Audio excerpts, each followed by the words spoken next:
कल हम सभी ने एक विषय समझा था जिसका नाम था मोह की महिमा। मोह के वशीभूत होकर के यह जीव प्रत्यक्ष दिखाई देने पर भी किस प्रकार की गलतियां करता है यह हमने देखा। साक्षात दिखाई देने पर भी यह जीव कैसे सो रहा है, इसकी नींद कैसी है।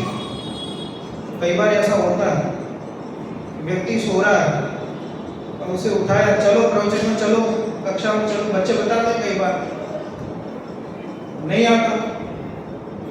बाद में जब जाग जाता है वासु जी, तब ये कहता है तुम लोगों ने मुझे जगाया नहीं। बोले भैया जगाया नहीं, चिल्लाया, हिलाया डुलाया, लाते मारी, फिर भी तुम नहीं उठा। बोले ऐसी नींद ये व्यक्ति सो रहा है, ये जीव जो है ऐसी नींद सो रहा है, मोह की नींद ऐसी नींद सो रहा है, इसे जो बात एकदम हाथ पे रखे हुए आंवले की तरह स्पष्ट है वो बात भी समझ में नहीं आती। समझना नहीं चाहता वास्तव में, तो देखा जाए उसे इग्नोर करके आगे चल जाता है। जिसे इग्नोर करना होता है उसे तो इग्नोर नहीं करते। कि कोई आपके सामने आके बोलते हैं, अरे पता है वो आपके बारे में क्या कह रहा था आनंद जी, मैं इतना ही कह दूं अब छोड़ दो, मैं जाने लग जाऊं फिर। अरे भाई सुन तो सही, क्या बोला इसको बता। अरे मैं कुछ नहीं करूंगा, मैं डांटूंगा नहीं, कुछ नहीं करूंगा, लड़ाई नहीं करूंगा, एक बार बताओ तो सही। बोलो संजय जी आपके बारे में पता क्या कह रहा था वो, इतना कह दो और छोड़ दो, फिर क्या होगा। नहीं एक बार बताओ तो सही। अरे इग्नोर तो इस बात को करना चाहिए कि उसने जो कहा होगा वो जाने, हमें क्या करना है। ठीक है, उसने जो कहा होगा वो जो कहा होगा। दो बच्चे आए मेरे पास, एक बच्चा रो रहा है, क्या हुआ कि भाई साहब इसने मुझे पागल कहा। क्या? इसने मुझे पागल कहा। अरे उसने कहा पागल, तूने माना क्यों पागल? गलती किसकी है? ठीक है, सामने वाले ने गाली दी तो तुमने ली क्यों? समस्या कब होगी? जब तुम गाली को लोगे तब होगी, है ना। सामने वाले ने गाली दी, तुमने ले ली तो समस्या होगी। मैं बच्चों को ही समझाता हूँ, कोई कुछ भी बोले तुम सोचो ही मत, ऐसा नहीं हो, बात खत्म। ठीक है, बात समझ में आ रही ना। कोई कितना भी कहेगा, कितना कहेगा जी भर का जो भी कहेगा, अगर प्रतिक्रिया नहीं आएगी, कोई कितना भी मजाक उड़ाएगा, प्रतिक्रिया नहीं आएगी, फिर क्या होगा? फिर नहीं बोलेगा कोई। बात समझ में आ रही ना। लेकिन ये मोह ऐसा फंसा हुआ है, ये मोह के बीच में ऐसा ये जीव फंसा हुआ है कि साक्षात जिसमें सही बात दिखाई देती है वो बात भी स्वीकार नहीं होती। शास्त्रों में बात आई ना, जो शास्त्रों में बात आई है कि जिस प्रकार कोई व्यक्ति, तो थोड़ा सुनो आप, इधर उधर ध्यान, वहीं बैठे रहते हो, कोई दिक्कत नहीं, वहीं बैठे हो शांति से, कोई दिक्कत नहीं।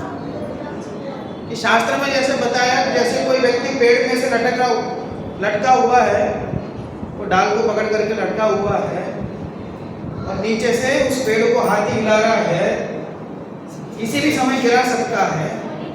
जिस डाल पे है उस डाल को चूहे काट रहे हैं और एक अजगर ऊपर भी लपटा हुआ है और नीचे एकदम नीचे कुआं है। ठीक है, उस कुएं में भी सांप है, वो मगरमच्छ है, मुंह खोल के बैठे हुए हैं। बोलो, मौत का कुआं तो ये है वास्तव में। ऐसी स्थिति में व्यक्ति बैठा हुआ है और एक देव आकर के आवाज लगा रहा है कि चलो आ जाओ, तो भी उसे क्या कह रहा है? एक बूंद और। उसे लग रहा है कि वो शहद का जो मधुमक्खी का छत्ता है वो हिल रहा है, उसमें से बूंद गिर रहा है, एक बूंद गिरेगा उसका मैं आनंद ले लूंगा, उसका आनंद मैं ले लूंगा। ऐसा सोचकर अरे भैया वो संसार में क्या सोच करके बैठा हुआ है, ठीक। तो यही सोच के बैठा हुआ है कि मैं सुखी हूँ, वास्तव में किस विषम परिस्थिति में बैठा हुआ है इसकी कल्पना इसे नहीं है। मोह से ग्रसित है। क्या शब्द दिया? मोह से। हाँ, ये चित्र भी आ गया ना, देखो ये चित्र आ गया और जीभ बाहर है, इसलिए है और शहद की बूंद के स्वाद को चखने के लिए। और कैसे बैठा है उसकी परिस्थिति आप देखो।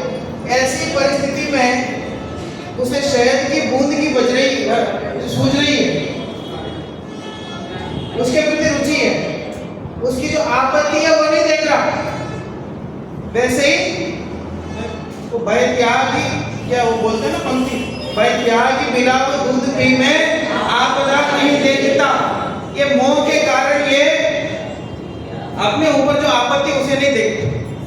कल हमने इसकी चर्चा की थी, आज इस पर चर्चा करेंगे। वो मोह को त्याग कैसे करें, वो मोह का अभाव कैसे हो।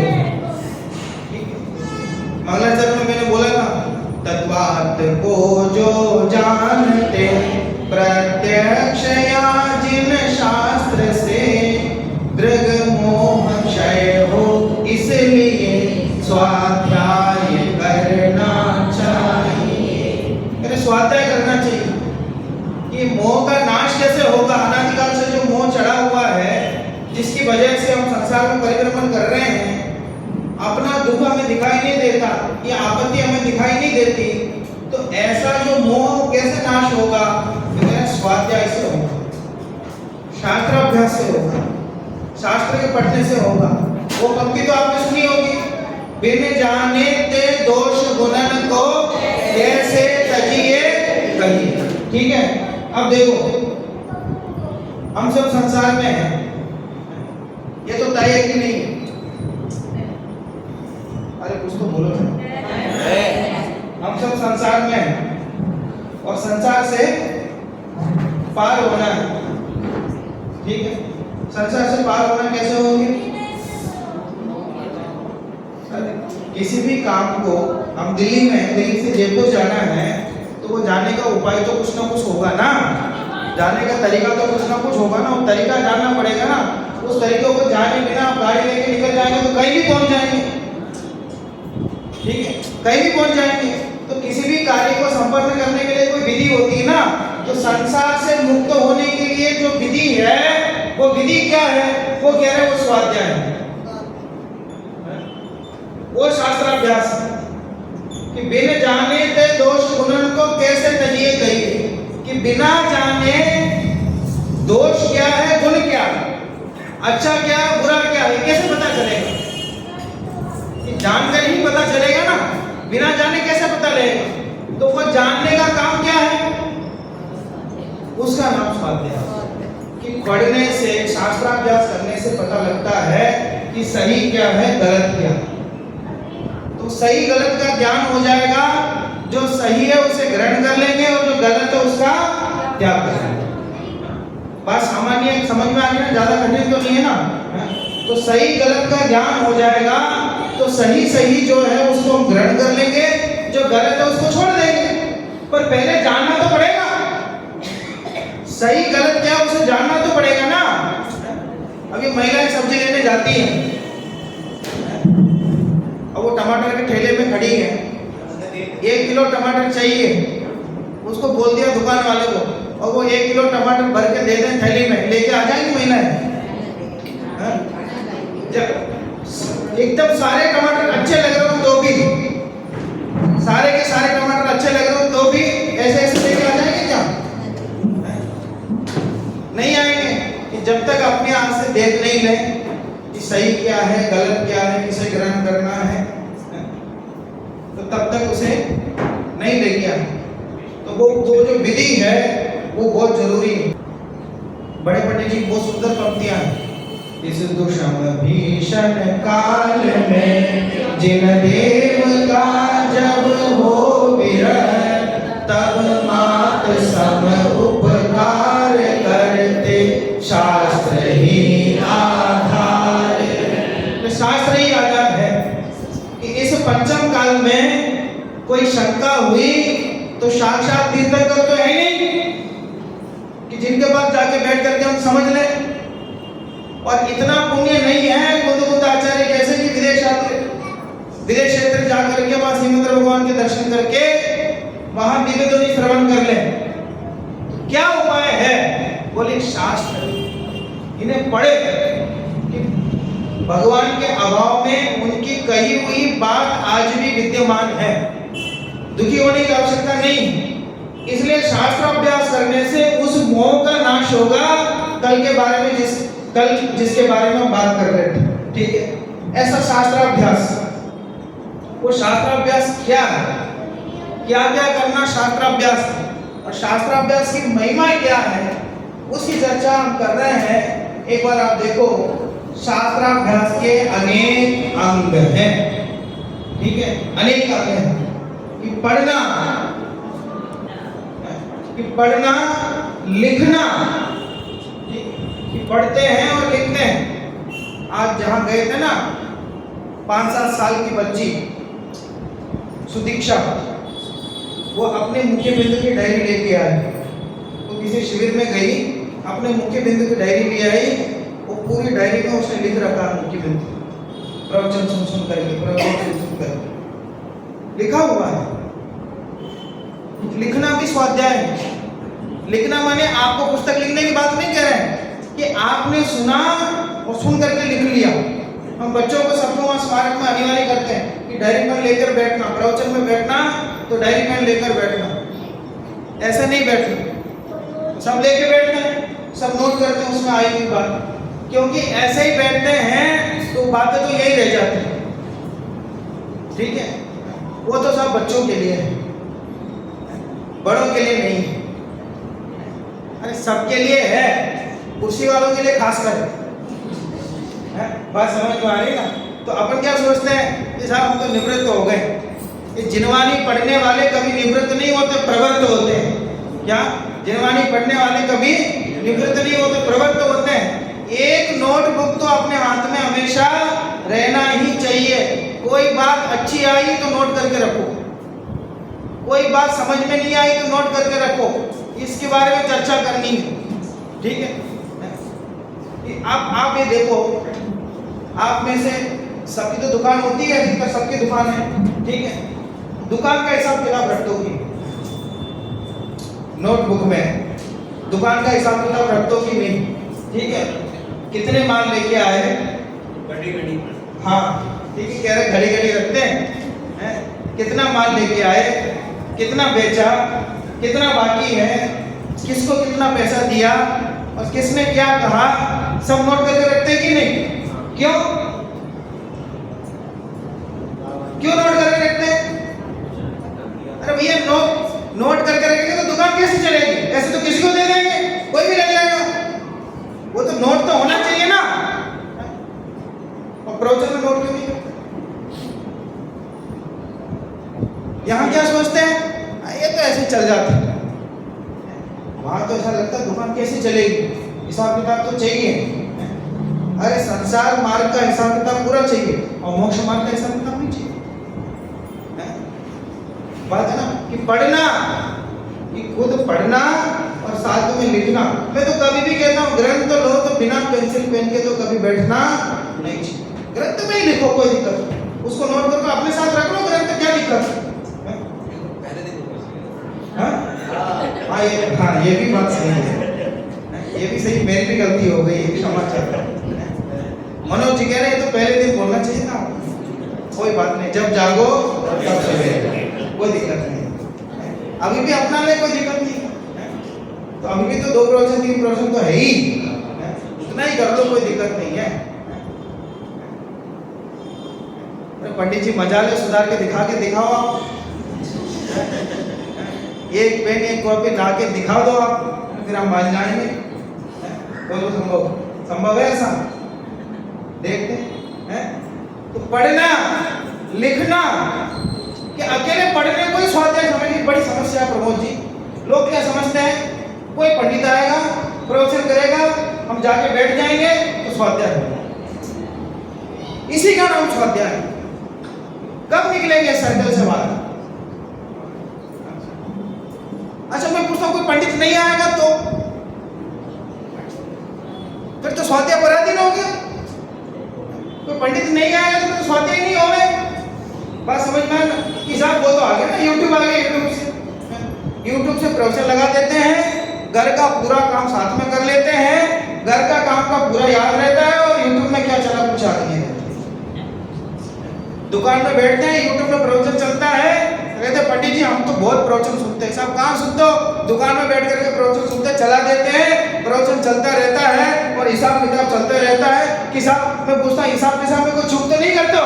कि नहीं नहीं साहब प्रवचन में चूक हो जाती होगी लेकिन हिसाब किताब में तो चूक नहीं करेंगे। हाँ बोलो, ऐसा सुनना भी कोई सुनना है? तो वो स्वाध्याय के नाम पे तो केवल सुनने को हमने आदत बना ली। बोलो, कभी एक बार यहाँ जो विषय आया उसके बाद जाकर के बैठे कि आज जो विषय आया उसका मतलब क्या है, कि क्यों कहा गया, कहाँ आया है, इससे क्या समझना है, इसका तात्पर्य क्या है, उस बारे में कभी विचार। देखो कि पढ़ना लिखना पूछना, कई लोग मुझे बाहर मिलते हैं कि पंडित जी मैं उस समय पूछना चाह रहा था लेकिन मैं पूछ नहीं पाया। ठीक है, क्यों? सबके सामने पूछेंगे तो कैसा लगेगा? ऐसा प्रश्न अच्छा हो तब तो ठीक है, प्रश्न बहुत सामान्य रहा फिर, इसलिए कई लोग क्या सोचते हैं बाहर में पूछेंगे साहब सब लोग हंस रहे तो। अरे सब लोग हंसेंगे तो हंसेंगे लेकिन अपना अज्ञान तो दूर होगा, अपना अज्ञान तो दूर होगा। हंसेंगे तो हंसेंगे, क्या फर्क पड़ता है? देखो पूछना भी स्वाध्याय है। कुछ समझ में नहीं आया तो हम तो संकोच करते रह जाते हैं। मुझे तो मैं कहीं भी जाऊं कुछ लोग बोलते हैं कि पंडित जी एक प्रश्न है मुझे बहुत साल से पूछना था। क्या कहते हैं? एक प्रश्न है मुझे बहुत सालों से पूछना था। मैंने वाह, ऐसे स्वाध्यायी हैं, बहुत सालों से प्रश्न रख रहे हैं, बहुत साल से प्रश्न है, बताओ कि भैया और कोई पैसा है, हिसाब किताब है, कहीं से आया नहीं है, और सब 25 साल बाद जाकर बोलते हो किसी को भैया तुम्हारा हिसाब है 100 रुपये 200 रुपये रह गया था तुमने दिया नहीं। 25 साल बाद बोलते हैं क्या? जैसे ही समझ में आया कि हिसाब में गड़बड़ है, देने नहीं गया तो तुरंत फोन लगाते हैं भैया तुम्हारा हिसाब रह गया, लाओ लिया। और यहाँ क्या करते हैं? प्रश्न में पूछ लेंगे कभी जब पूछना भी स्वाध्याय है। प्रश्न पूछना आना चाहिए। कोई विषय समझ में नहीं आया तो प्रश्न पूछना चाहिए। अच्छा, दूसरों से प्रश्न पूछना ही स्वाध्याय है? दूसरों से प्रश्न पूछना स्वाध्याय है अकेला? मैं कौन हूँ, आया कहाँ से और मेरा रूप क्या, संबंध दुखमय कौन है, स्वीकृत करूं गुरु जी। अपने आप से भी प्रश्न पूछना है कि कौन हूं, कहां से आया हूं, ये जो मेरे परिणाम हो रहे हैं ये परिणाम क्यों हो रहे हैं। सब लोग इस समय पे अपने घर में बैठे हैं, टीवी देख रहे हैं, मोबाइल चला रहे हैं, कुछ ना कुछ कर रहे हैं, मुझे ही शास्त्र सुनने का परिणाम क्यों आया, ये प्रश्न अपने आप से पूछो। ऐसा परिणाम क्यों आया? सारा जगत जो है जग विषयों में रच पच कर गाफिल निद्रा में सो रहा है। कब? जब जग विषयों में रच पच कर गाफिल निद्रा में सोता। कब सोता सब जगत? रात्रि में। अभी भी सो रहा है कि नहीं? मोह की नींद तो अभी भी सो रहा है, लेकिन हम सबको विचार आया प्रवचन में जाना चाहिए। ये परिणाम आया तभी आया, नहीं तो नहीं आता। ये परिणाम क्यों आया? कभी खुद से भी प्रश्न पूछो। ये प्रश्न दूसरों से भी करना है और खुद से भी करना है। पाठ करना, पाठ करना भी स्वाध्याय। बोलो साहब, बोलना, बारंबार बोलना, जो याद हो गया है उसे बोलते रहना, वो भी स्वाध्याय है। निरंतर मंदिर में बैठे, मेरी भावना पढ़ लिया, अलग अलग चीजें जो भी आपको आध्यात्मिक समझ में आ जाए उन्हें पढ़ना, सहजता पढ़ लिया, ये पढ़ लिया, वो पढ़ लिया, जो समझ में आए उनका पाठ करना। लेकिन पाठ कैसे करना इसकी परिभाषा भी समझ लेना। टोडरमल जी ने लिखा कि मुंह से तो कुछ बोलता है, ध्यान कहीं और है। ठीक है, क्या पढ़ा है इसका कुछ ध्यान नहीं है। जैसे वो जाप देवे, और मेरी मम्मी जाप देती थी मंदिर में, जाप देने के आने के बाद अब बोले वो तुम्हारा दोस्त आया है शहर से। बोले कौन? अब वो आया है, वो इंजीनियरिंग कर रहा ना, वो आया हुआ है। बोले ठीक है। अब बोले वो आंटी बीमार है। बोले कैसे? बोले आज आएंगी मंदिर। ठीक है। बोले तुम क्या करने गई थी मंदिर? बोले जाप देने गई थी। जाप देते देते कौन कौन मंदिर आया तो पूरा ख्याल में है। और इतना तो फिर भी समझ में आता, कौन कौन नहीं आया ये भी ख्याल में है, क्योंकि टाइम तो वही है। तो पूरा जाप देते देते समय एक बार मैंने पूछा, देखो तुम जाप देते हो तो ये सब चीजें क्यों ध्यान में रखते हो? ठीक है, ये सब अरे क्या कर, जाप में तो कुछ नहीं करना तो क्या करें, यही देख लिया। जाप करना माने उसमें कुछ है ही नहीं, ऐसा लगता है। बोलो, तो पाठ तो कर रहे हैं, पाठ बोलते जा रहे हैं, उसका अर्थ नहीं आ रहा है समझ में, सोच ऐसा पाठ नहीं करना। अर्थ सहित पाठ करना और याद करना। याद करना भी स्वाध्याय है, पाठ करना स्वाध्याय, याद करना स्वाध्याय है। कितना कुछ कहे, कुछ भी शास्त्र हमने निकाल दिया, समय मिल गया फ्री टाइम में क्या करें, कोई शास्त्र निकालो में याद करो, कोई दिक्कत नहीं। ये क्वेश्चन है। हाँ, अभी ये आपने कहा कि हमें अपने आप से पूछने का भाव आना चाहिए, हम मंदिर के इस टाइम से, तो वो क्यों आता है कि मैं कंफ्यूज हो गई नहीं, मैं तो एक उदाहरण दिया था, मंदिर आए थे क्यों आए, ये अपने आप को एक प्रश्न पूछो। कैसे हर कार्य में, जैसे मैं हिंसा नहीं कर रहा हूँ तो हिंसा मैं क्यों नहीं कर रहा हूँ, हिंसा मुझे क्यों पसंद नहीं है, मैं रात्रि भोजन नहीं कर रहा हूँ तो क्यों नहीं कर रहा हूँ, मैं निरंतर स्वाध्याय कर रहा हूँ तो क्यों कर रहा हूँ, क्योंकि वो स्वाध्याय की आदत तो डल जाती है और ये भूल जाते स्वाध्याय क्यों कर रहे हैं। मेरा प्रश्न एक्चुअली ये था कि हम मंदिर आ रहे हैं तो इसके पीछे हमारा क्या भाव है। हाँ, क्वेश्चन में कंफ्यूज हो गई। हाँ, उसके पीछे क्या भाव है ये अपने आप से प्रश्न पूछना है। क्योंकि आप मंदिर आते हैं, वो आने का कारण तो भूल जाते हैं। जिन दर्शन कर निज दर्शन पा, मंदिर आने का कारण तो ये है। तो खुद से प्रश्न पूछेंगे तो खुद क्या जवाब मिलेगा, ये मिलेगा।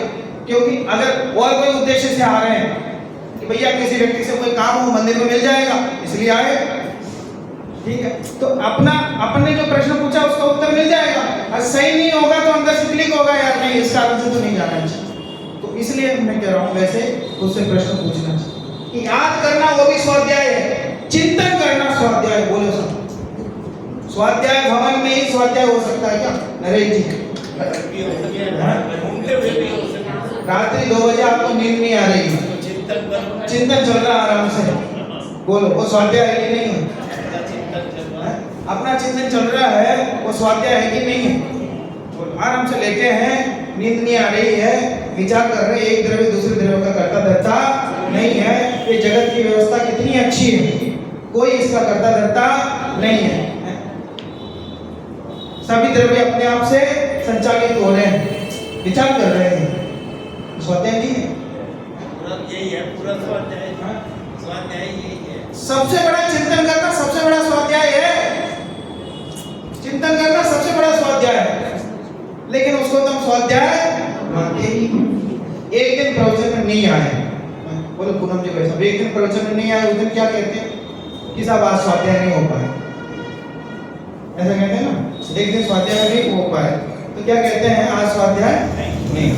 तो यहाँ नहीं आए तो स्वाध्याय नहीं हो पाए, ऐसा होगा। यहाँ तो आना ही चाहिए, पर चिंतन मनन करना भी स्वाध्याय है, ठीक है, विचार करना वो भी स्वाध्याय है, ठीक है, इसको सीमित नहीं करना है। इतने सारी चीजें मैंने बताई, बाकी शास्त्र में तो आपने पढ़े होंगे, पर सरल भाषा में मैंने बताया। अरे पढ़ने की रुचि होना ये भी स्वाध्याय है। ठीक है, तो पंडित जी समय साथ पढ़ने की बहुत रुचि है मुझे, तो समय नहीं मिल रहा, मैं जरूर पढ़ूंगा। ऐसे ऐसे बोले कोई, ऐसे बोलते हैं ना कई लोग मिले, वो भी स्वाध्याय है। रुचि होना ये भी स्वाध्याय है। एक ग्रंथ का नाम है अष्टसहस्री, नाम सुना आपने? अष्टसहस्री किसने लिखा? विद्यानंद आचार्य ने। अष्टसहस्री 8000 श्लोक है उसमें। अकलंक देव ने अष्टशती लिखी है।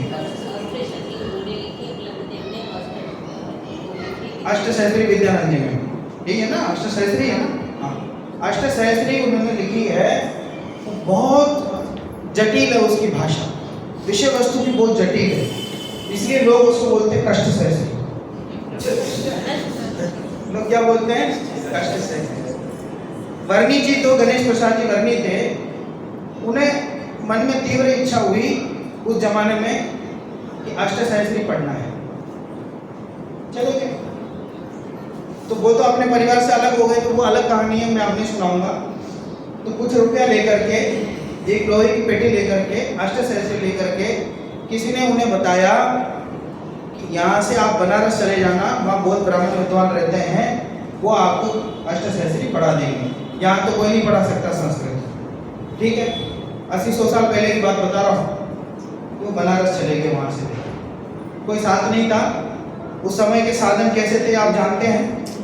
कोई 10-20 किलोमीटर जाना भी पसंद नहीं करता था।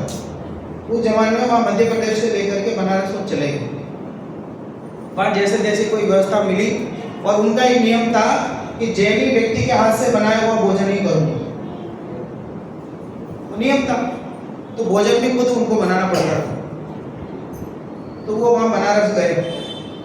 उस जमाने में थोड़ी सी ऐसा मतलब माहौल ऐसा था, तो वो जो ब्राह्मण लोग जो थे, वो केवल ब्राह्मणों को ही पढ़ाते थे संस्कृत।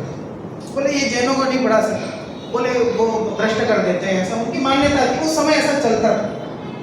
तो वो गए, एक से पूछा कि साहब अष्टसहस्री पढ़ना है। बोले नाम बताओ। नाम बताया, बोले जैनो? हाँ।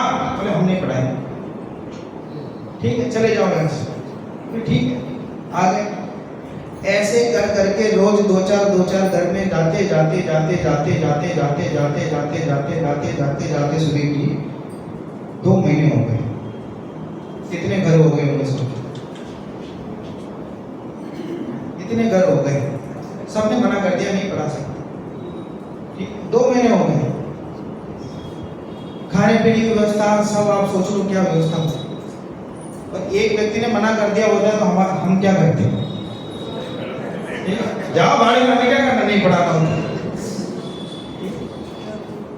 2 महीने हो गए नरेंद्र जी, वो लगातार वो काम उनका चलता रहा। 2 महीने के अंदर उनको बनारस का पानी नहीं लगा, खाने पीने की दिक्कत हो गई, पूरे शरीर में खुजली हो गई। पूरे शरीर में ऐसे हाथ से खुजाएं तो खून निकल आया, इतनी खुजली हो गई। फिर भी 2 महीने के बाद उन्होंने कहा मुझे तो अष्टसहस्री। उनकी जो धर्म माता थी चिरंजी बाई, उनका पत्र आ गया कि बेटा वापस आ जा, पराये देश में इतने दिन नहीं रहते, अब आ जा, वापस आ जा। उनके लिए तो पराया था, वहाँ तो पराये देश, तो वापस आए। बोले नहीं, मैं तो पढ़ के आऊँगा। 3 महीने हो गए, पूरा शरीर एकदम से बढ़ गई, बहुत तकलीफ हो गई। फिर किसी ने बताया एक विद्वान सज्जन है, उनके पास जाना। उनके पास गए, हाथ जोड़ के कहा कि साहब बहुत हो गया, लेकिन मुझे तो पढ़ना ही, आप पढ़ा दो बस। ठीक, तुमने कहा देखो मैं पढ़ा तो दूंगा, लेकिन तुम्हें यहीं रहना पड़ेगा, मेरा भोजन बनाना पड़ेगा, बर्तन धोने पड़ेंगे, झाड़ू लगाना पड़ेगा, घर की साफ सफाई करनी पड़ेगी, कपड़ा वगैरह धोना पड़ेगा। कि साहब मंजूर, कोई दिक्कत नहीं। तुमने कहा कोई भोजन बनाना और यही खा लेना। बोले साहब खाऊंगा तो मैं अपना अलग है, मैं वहाँ बनाऊंगा, खा लूंगा, आपको बना के दे दूंगा, आपके घर का काम सारा कर दूंगा, चिंता मत करो। ठीक है, तो शरीर की स्थिति ऐसी। उठे, जाके सारा काम करें, फिर गुरुजी से पढ़ें, फिर वापस आए, अपना भोजन बनाएं, फिर खावें, फिर जाएं, ऐसा करके 6 महीने में उन्होंने अष्टसहस्त्री पढ़ ली। 6 महीने लगे। जिन्हें समझ में आ रहा है ताली बजा रहे हैं। 6 महीने में जाकर के अष्टसहस्त्री पढ़ लिया। उसके बाद क्या हुआ वो सुनने लायक है। अगर हमें किसी ने इतने तपाए होते 6 महीने तक, तो पढ़ने के बाद क्या कहेंगे कि भैया ये गलत किया आपने, ये अच्छा नहीं किया आपने, इतनी मेहनत करा के आपने पढ़ा दिया, चलो ठीक है, लेकिन कुछ ना कुछ तो कह के आएंगे ना। 6 महीने होने के बाद उनके चरणों में पड़ गए कि आप नहीं होते तो अष्टसहस्त्री मुझे कौन पढ़ाता। और उनके हाथ में उनकी धर्म माता थी ना चिरोजी बाई, उन्होंने हीरे की अंगूठी एक पहनाई थी। और ये तो ऐसे ही बालपने में घूमते रहते थे, बोले कहीं फंस जाए, कोई समस्या आ जाए तो ये हीरे की अंगूठी को बेच करके अपना काम निकाल लें इमरजेंसी में, इसलिए उन्होंने पहनाई थी।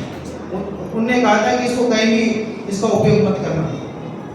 और 6 महीने हो गए यहाँ बनारस में आ गए। 6 महीने नहीं, 8 महीने हो गए, 8 के 9 महीने हो गए, 3 महीने तो ढूंढते हो गए, 6 महीने पढ़ते हो गए, जितने पैसे लाए थे वो भी खत्म हो गया। कुछ दिन तो अकेले चने खा के निकाले, अपने जेब में 1 रुपया नहीं है, पूरे शरीर में खुजली हो रही है, वापस जाने का ठिकाना नहीं है। 6 महीने बाद वो अंगूठी निकाली, उनके कदमों में रख दिया कि ये शब्द बोला कि अगर इस वक्त मेरे पास 3 लोग की संपत्ति होती तो आपके कदमों में रख देता। पर खेद है कि केवल मेरे पास हीरे की अंगूठी मैं दे रहा हूं। पर वो गुरुजी की समझदार थी। उन्होंने कहा बच्चा क्या करता है, मैं जानता हूँ तेरी स्थिति क्या है, तेरे पास कुछ नहीं है, इसके अलावा कुछ भी नहीं है, ये भी मुझे दे देगा, तेरी हालत क्या होगी, इसलिए तो इसे तो वापस ले जा, तूने सेवा की हमारी वो बहुत है, तू यहाँ से ले जा, कोई दिक्कत नहीं। नहीं गुरुजी, जब तक आप नहीं उठाओगे मैं नहीं ले जाऊँ। उस शास्त्र पढ़ने की ऐसी रुचि, हाँ उनकी जीवन गाथा में लिखा, मैंने उसी से बोल रहा हूँ। मैंने उसे पढ़ा है, बहुत बार पढ़ा है। इतनी पढ़ने की रुचि है क्या, गुरुदेव के हाथ में समय साथ लगा तो बहुत दूर चले गए जंगलों में। खाई वगैरह वहां पे होती थी तो उसमें अंदर बैठ करके पढ़े रहते थे, उसको पढ़ते रहते थे। इतनी रुचि, इतनी रुचि का होना, शास्त्र स्वाध्याय के लिए इतनी रुचि होना, वो भी स्वाध्याय क्यों, इतनी रुचिवान होगा तो वो पढ़ेगा ही पढ़ेगा। इतनी रुचि होनी चाहिए, इतनी विशुद्धि होनी चाहिए, ये भी शास्त्राभ्यास है। ठीक है, तो अकेले प्रवचन सुनना इतना मात्र नहीं है, इतनी सारी चीजें हैं, इनको भी ऐड करना। आप लोग पहले से करते हो, मुझे पता है, कई लोग करते हैं, जो नहीं करते हैं उन्हें करना चाहिए, और जो पहले से करते हैं उनको इन सब चीजों को भी ऐड करना चाहिए। पाठ भी करना चाहिए, याद भी करना चाहिए, चिंतन भी करना चाहिए, और पूछना बहुत जरूरी है। पूछोगे नहीं तो वो विषय क्लियर नहीं होगा। हाँ, पूजन हो गया, भक्ति है, गोष्ठी है, वो सब उसके बहुत भेद, वो सब स्वाध्याय में आता। पूजन में बैठना, भक्ति में बैठना, बात समझ में आ रही ना, वो सब इसके भेद। आओ नीचे आओ। शास्त्र में कुछ श्रोता बताएं कि कैसे श्रोता होना चाहिए और कैसे श्रोता नहीं होना चाहिए। ठीक है, देखो कहाँ है, कुछ श्रोता होते हैं चालनी के समान। चालनी समझते हैं, उसको राजस्थान में चालनी बोलते हैं। आटा वगैरह चालते हैं ना, उसमें क्या होता है, एक चालनी ऐसी आती है जिसमें दाना दाना तो नीचे पहुंच जाता है, ऊपर क्या रह जाता है, भूसा जो कचरा है वो ऊपर रह जाता है। तो कुछ श्रोता ऐसे होते हैं जो काम की बात है उसे तो निकाल देते हैं, और जो कचरा है उसको ग्रहण कर लेते हैं। ठीक है, बात समझ में आ रही ना, जो मुख्य बात है उसको तो ग्रहण करते नहीं। ठीक, अब जैसे मैंने घटना सुनाई, ये वर्णी जी वाली घटना, एक जगह मैंने और भी सुनाई, एक जगह और भी सुनाई मैंने। एक बच्चा बहुत प्रभावित हुआ, उसने आकर के कहा कि साहब बहुत अच्छी बात है, बहुत प्रभावित हुआ मैं, मुझे कुछ पूछना। मैंने पूछो कि साहब वो हीरे की अंगूठी कितने रुपए की है? क्या पूछा कि भले आदमी इतनी अच्छी कहानी सुन करके तुम्हारा ध्यान कहां पे गया? हीरे की अंगूठी। तो जो काम की बात थी वो तो छोड़ दी, उसको तो निकाल दी कि शास्त्र अभ्यास के लिए, शास्त्र पढ़ने के लिए इतनी रुचि होनी चाहिए, वो बात तो नहीं सीखी। अब वो कचरे की बात है, उसको ग्रहण कर है। देखो अब कोई तो ऐसा आके बोले कि साहब किसी के पास 3 लोग की संपत्ति कैसे हो सकती? चक्रवर्ती होगा, उसके पास भी 6 खंडी हो, 3 लोग संपत्ति किसके पास हो? ऐसे कैसे बोल दिया उन्होंने? नहीं गलत बोला, ऐसा नहीं बोला, आगम संबंध नहीं। अरे भाई जो बात कहना चाह रहे वो तो सुने, वो तो समझ है। बात समझ में आ रही ना? देखो और कुछ श्रोता भैंसा के समान, ठीक है, बोलते हैं ना भैंस के आगे बीन बली। तो कोई फर्क पड़ता है क्या? कई बार हम रास्ते में जाते हैं संभव पास में, वो क्या बोलते हैं, पदमपुरा है, सांगानीर है, अलग अलग मंदिरों का दर्शन करने जाते हैं और बीच में कोई वैसा आ जाए ना तो हम हॉर्न बजाते रहे कितने, तो क्या होता है? ठीक है, वो उसमें लिखा होता है ना टेक डाइवर्जन, ऐसे इसमें लिखा नहीं होता है। तो उधर से ग्रामीण आया, उसने कहा कांच नीचे करो। बोले तुम पढ़े लिखे ज्यादा हो गए, समझदारी नहीं है। बोले क्या? कि भैया यहाँ से रास्ता अलग ले लो और चले जाओ, वो तो हटने वाला नहीं। तो ऐसे ही कितने ही समझाए, ठीक है, कोई फर्क नहीं पड़े। तो वो होते भैंसा जैसा। बोले ऐसा नहीं बनना, ठीक है, बात समझ में आ रही है ना? कि वो अब समझो कुछ बुजुर्ग जो व्यक्ति हैं, एक जगह प्रवचन करने गया तो वो अच्छे बुजुर्ग व्यक्ति आगे बैठते थे, वो बहुत ध्यान से सुनते थे। तो कई लोग बीच में उठ के जाते थे, कई लोग इधर उधर हिल डालते थे, ऐसा होता था। लेकिन वो जो है 1-2 लोग वो बहुत ध्यान से सुनते थे। तो देखो ऐसे श्रोता को होना बहुत मुश्किल है।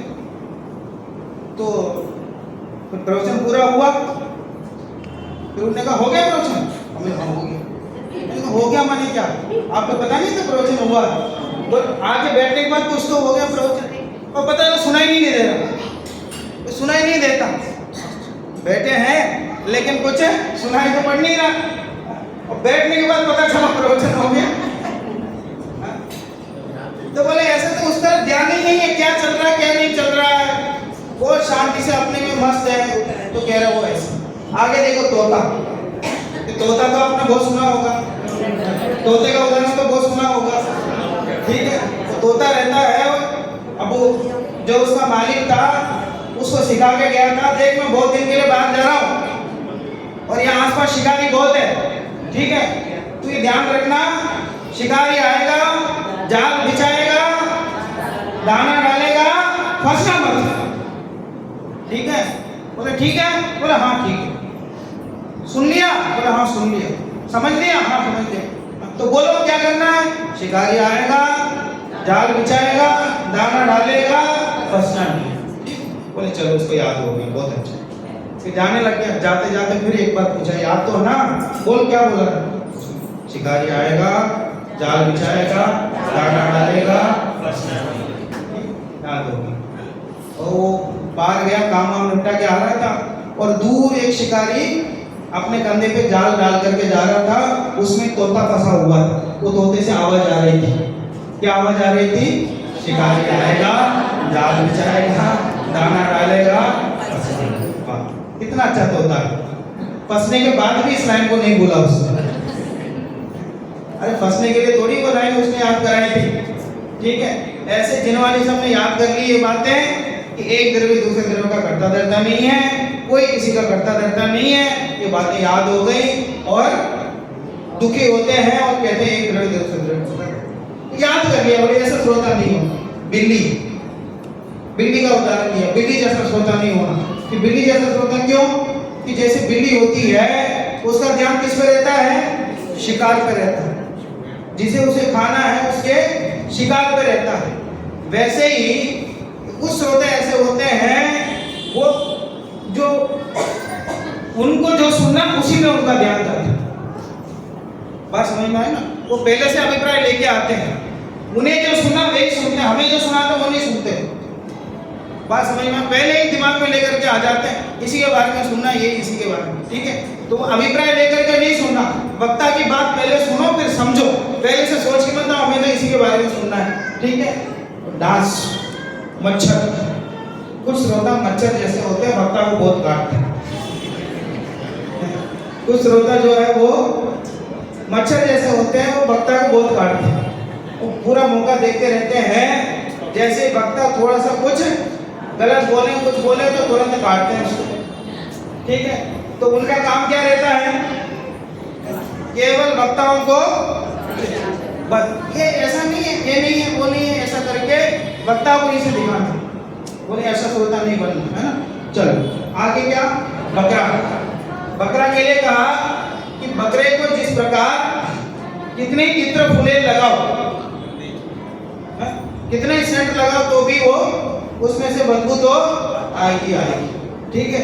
वैसे ही ऐसा श्रोता हो, कितनी अच्छी बातें सिखाओ तो भी उनमें से वो जो उनकी जो आदत है वो नहीं छूटती, ठीक है। चलो जलो का जोंक, जोंक होता है कितनी पवित्र चीज में लगा दो उसको तो भी वो चूसेगा क्या, गंदा खून है उसी को ग्रहण कर। वैसे ही ऐसा श्रोता है, वो कितनी अच्छी बातें उसको दो वो गलत चीजें ही ग्रहण करेगा, ठीक है। अब उसको द्वीपायन की कहानी सुना तो भी ये कहेगा कि साहब द्वीपायन के साथ ऐसा होना तो नहीं चाहिए, गांव वालों ने ऐसा क्यों किया, गांव वालों ने किया इसलिए मार दिया, इसमें क्या है, ठीक है। वो गलत चीज ही ग्रहण करेगा उसमें से। देखो कुछ श्रोता पाषाण के समान होते हैं, पाषाण तो समझिए ना, पत्थर, पत्थर पे कितनी भी बरसात हो जाए, और बरसात हो गई 2 मिनट बाद धूप निकले तो तुरंत सब साफ, 10 लक्षण पूरा हुआ।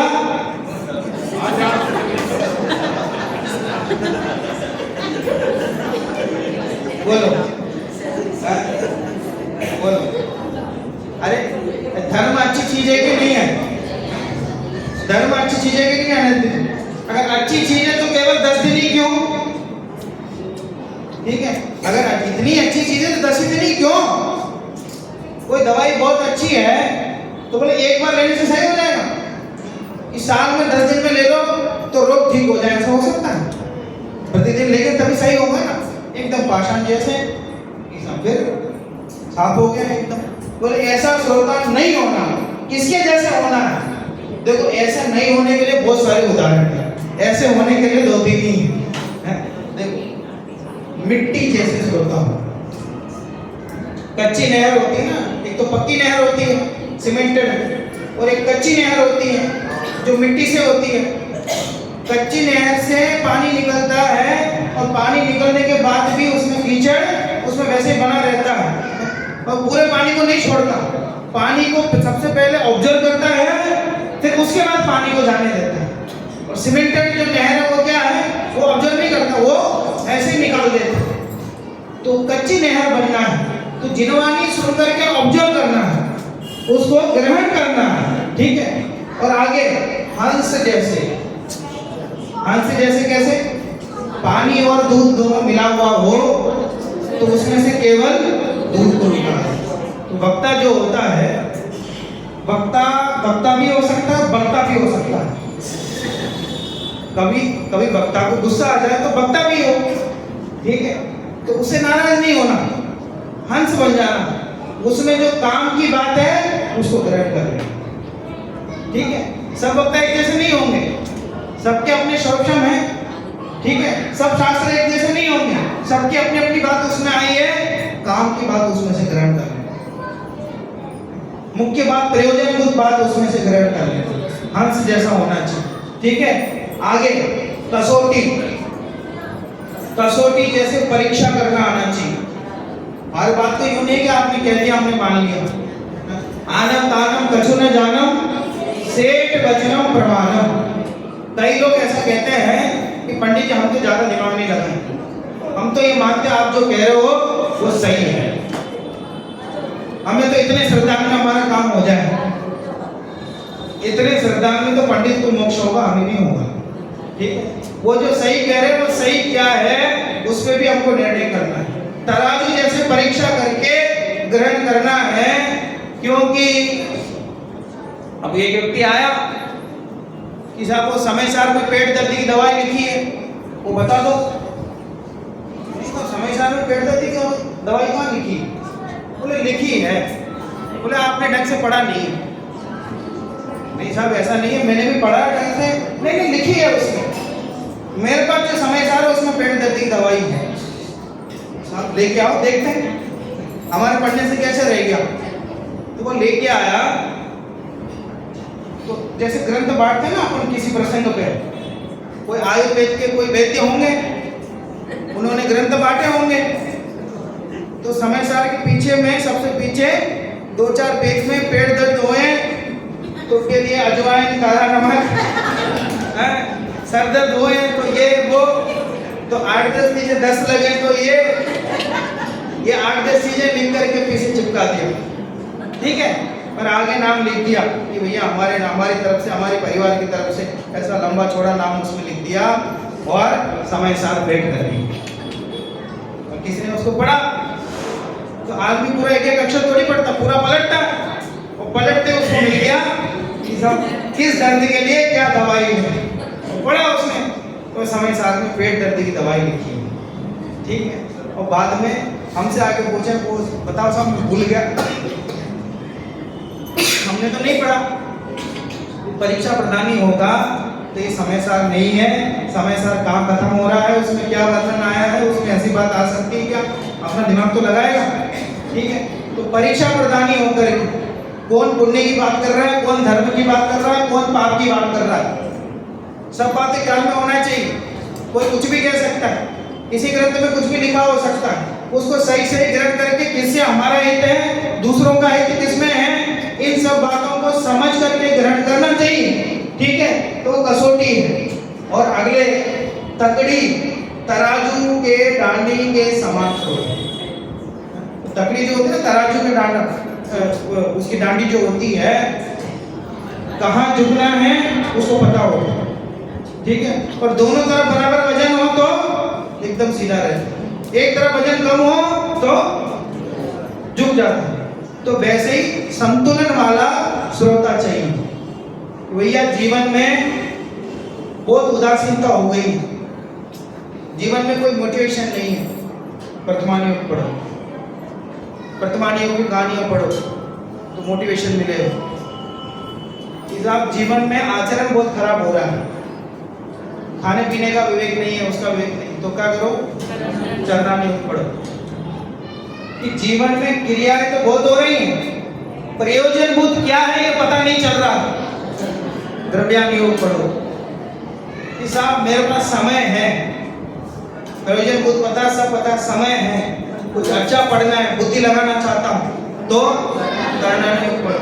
संतुलित होना चाहिए। कोई तो केवल कहानियां ही पढ़ते हैं, बोले साहब हमें तो कहानी पढ़ने में मजा आता और कुछ पढ़ते ही नहीं, ऐसा भी नहीं होना चाहिए। कोई करना नहीं होगी पढ़े केवल कि साहब हम तो गणित ही पढ़ते बस, वो भी नहीं होना चाहिए। संतुलन होना बहुत जरूरी है। संतुलित जो श्रोता है वो सफल होता है। तो इस प्रकार कैसे श्रोता होना चाहिए और कैसे श्रोता नहीं होना चाहिए, इसकी बात है। अब समय तो अपना पूरा हो गया है, लेकिन बहुत सारा विषय बाकी है, कम से कम 1 घंटे का विषय बाकी है। अगर ये आश्वासन आप दो कि कल भी आएंगे तो रुकूं, आएंगे तो रुकूं, क्योंकि मुझे बताया गया कि साहब लास्ट दिन कोई उपवास करते हैं, बोले आते नहीं है शाम को, ऐसा कुछ है क्या? कौन कौन नहीं आएगा हाथ ऊपर करो, कौन कौन नहीं आएगा? मतलब सारे आएंगे, आप नहीं आओगे? अच्छा आओगे, डाला जाएगा। मैं पूछ रहा हूँ कौन कौन नहीं आएंगे, ठीक है।